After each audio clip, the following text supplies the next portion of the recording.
Hey there, my name's East and I run a pretty small YouTube channel dedicated to the Digimon card game. But today I'm going to be stepping out of my little niche pond into the wider TCG ocean to talk about something I think that affects the greater portion of TCG players out there. So recently an account on Twitter posted up the sales figures for Q2 for the wider card game market, focusing on the top 15 card games at the moment. Taking a look at the documents here, even if you're not Nihongo okay, you can pretty much tell like what they're trying to get at, and that is like the sales figures for this and last year for most of like the big games out there: One Piece, Pokemon, Digimon, Union Arena, everything under the sun. My goal with this video is to talk about this document here, summarize it, and then try to get ahead of some of the talking points I think they're going to come out of it that may or may not be a little bit misleading. So I put on my Devin Nash hat, did a little bit of investigation, some digging, and then a little bit more number crunching, and I want to go over what I found. So let's talk about, first of all, the actual summary of the document here.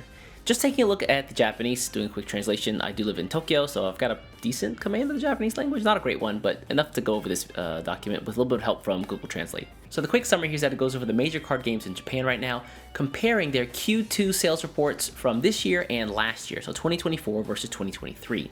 And keep in mind, we're only comparing April, May, and June of both of those years. So what are some of the big takeaways? Well, the first one I think is something that's not really surprising to anybody, and that is if you've played card games for any amount of time these past couple of years, then you know that the card game market is growing. Taking all the figures together, we've got about a 10% increase from 2023 to 2024, which honestly is fantastic growth. Some small caveats here is that if you're just comparing the 3 months within this time period for Q2, actually June wasn't a great month. I think the total sales comparing this June and last June were about 89% of last year, so like a 11% reduction in sales overall just in that 1 month, but the other 2 months make up for that.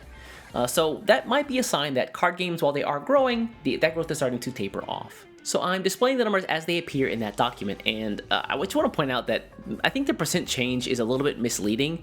So if you take a look at Pokemon, for example, keep in mind that all of these sales numbers are in billions of yen. So Pokemon TCG last year, 308 billion yen, and this year 330. The percent change here says 106.07, but because it's increasing, it's like a 6% increase from last year. So if you think of it, it's like this year is 106% of last year. We go down the list, you see things like the Yugioh OCG. So again, this year 119, last year 93, another percent increase.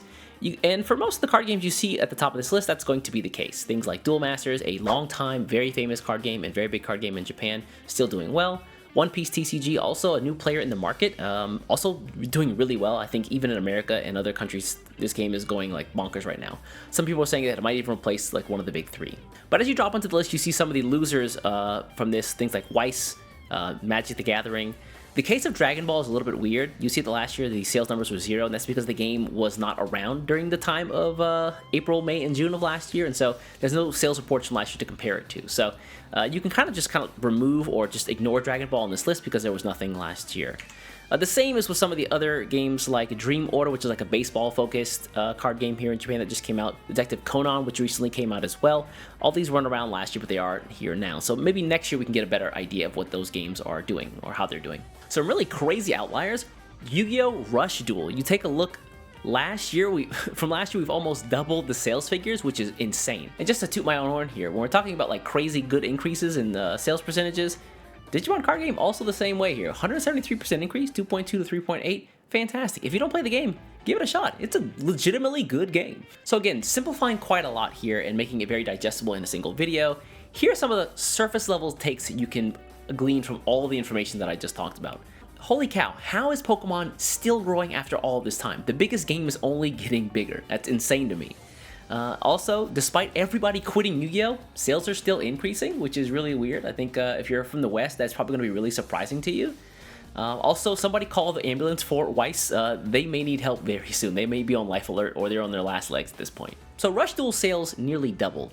Now, if you wanted to be a little bit disingenuous, you could say, well, all of the Yu-Gi-Oh! Players are quitting the original game and just going and playing Rush Duel.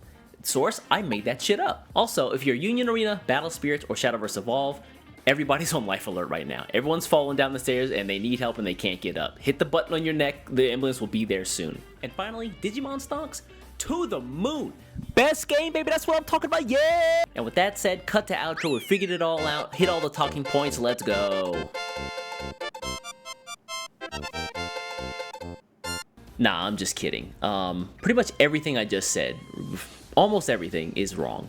And I'm going to tell you why. The comparisons for everything that I just mentioned is not apples to apples. It's all over the place. I truly believe that the people who put out this report had their heart in the right place.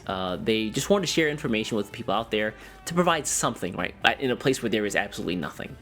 The issue is that while the timing of the report is same, all of Q2 in April, May, June, the timing of product release across all of these games across 2 years is not. I did a little bit of digging, and within this 3-month span, nearly every game had a different number and a different array of product releases over these 2 years. To do the research for this, I checked out the Hobby Station website. Hobby Station, for folks who don't know, is like a pretty decently large chain that carries almost all, or basically all of those card games that were mentioned in this report. And I just took a look at each of the card games and each of their product releases over the course of those 2 time spans and just compared them. For example, if we take a look at the little spreadsheet that I put together here, while we take a look at something like maybe Shadow vs. Evolve, you see that the sales figures, again, 6 to 13 from last year, but the product release numbers were different. So there were 4 releases this year, and there were 3 releases last year. And even those releases were different themselves. They had, last year, I think, like 2 booster sets released, and then like some starter decks. But if you look at this year, it was like 1 booster set, this 1 collab booster set, 1 starter deck, or like I think 2 starter decks were released at the same time. And then they also had like this deluxe box for people just kind of hopping into the game with some pretty strong decks. And so my question here is, like, how can you reasonably compare those numbers? The products themselves are different, there are different price points, and the amount of product release is also different. This is a Digimon focused channel, and so looking at Digimon as well, last year there were 2 product releases. There was 1 set of starter decks that came out, as well as 1 major booster set release. And we compare that with this year, we also had the major booster set release, a different kind of starter deck that came out, but also we had like this extra, like smaller set come out as well. And so when we see this huge increase, part of the reason for that is because there's more product being released. So all that leaves us with like a head-scratching question, and that is, like, what can you take away from this report then? And the real answer here is unfortunately not a whole lot.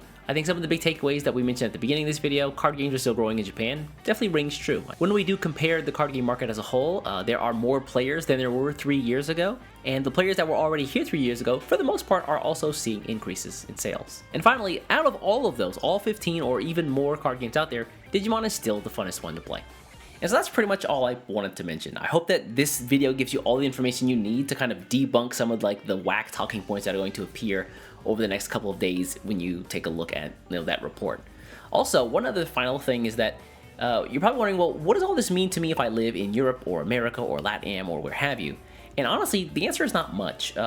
Keep in mind that if you play a card game and that card game exists in the West is the larger market. So even if the game were to, I don't know, not do as well in Japan, they're still making most of their money abroad, and that's where you should really be looking for the card game reports at. Quick shout out before I wrap this bad boy up. I just want to say thank you very much to Tari. Tari's a friend of mine who sent me this report and just wanted to kind of get my thoughts and ideas on this, considering I do live in Tokyo here. He was like, hey, is this what you're seeing as well? And I thought it was interesting to at least dive into the numbers and kind of figure out what they actually mean or what they don't mean. Anyways, folks, I'm going to get out of here. Before you get out of here, do me a favor, hit the subscribe button, and I'll catch you in the next one. Don't forget to play Digimon. It's a great game, by the way.